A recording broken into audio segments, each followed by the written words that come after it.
Dili lang kausa o kaduha, apan kinina ang ikalimang tuig nga nakadawat ang Lamitan City dinhi sa probinsya sa Basilan og usa ka prestihiyosong award ang Seal of Good Local Governance kon SGLG gikan sa nasyonal nga panggamhanan.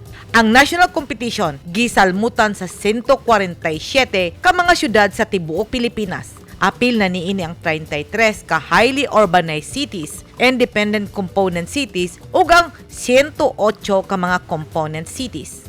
Ang Seal of Good Local Governance Award ginatunol sa mga lokal nga panggamhanan nga nakapatuman ug nagpatuman ug maayo ang pagpadagan sa ilang mga lokalidad sa natad sa panerbisyo, seguridad ug mga programa alang sa mga komunidad nga ilang giserbisyuhan. Ang mga hurado nagikan sa mga ahensya nga gisangunan sa Department of Interior and Local Government nga maghimog aktwal nga survey, assessment ug aktwal nga makita kung giun sa pagpadagan sa mga opisyal ug sa ilang inkargado opisyal ang ilang panggobyerno.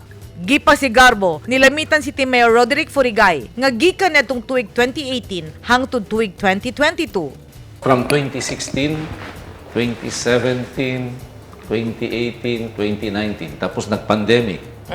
So, ngayon, 2020 walang SGLG, 2020, 2019, 2020 and 2021.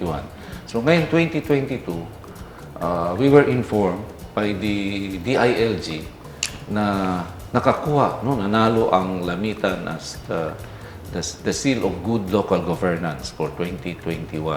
But because of yung mga interventions ng mga local government unit, especially ng governor natin, at saka sa PNP and the military, gumanda yung peace and order natin dito.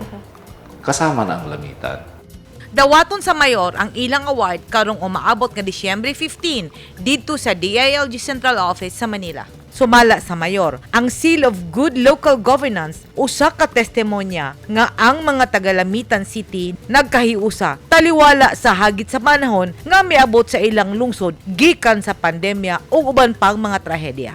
Dili alang kaniya ang award, matod ni Furigay, apan alang sa katawhan sa Lamitan City nga mao'y simbolo sa ilang panaghiusa ug ilang paningkamot aron masunod ang tanang regulasyon, polisiya ug patakaran sa pagtuman sa iyang tahas isip amahan sa ilang syudad. Gawas niini, gihatag usab sa City Government of Lamitan ang laing prestihiyosong award, ang Gawad Kalasag 2022 o ang Seal for Local Disaster Risk Reduction and Management Councils and Offices.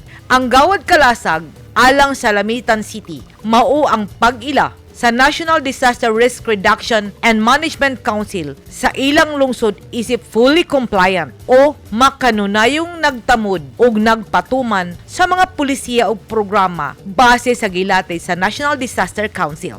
Ang Lamitan City, usa ka paraiso sa nagkadaiyang tribo nga gilangkuban sa 45 ka mga barangay. Chavacano, kon broken Spanish, ang sagad pinulungan sa katawhan, apan Yakan ang dominanteng tribo sa ilang syudad. Duna kini mga barangay nga puro Ilonggo. Duna pod kini barangay nga puros Bisaya ug uban pang tribo nga nagarepresentar sa kadaghan sa grupo ug sa tribo sa tibuok Mindanao.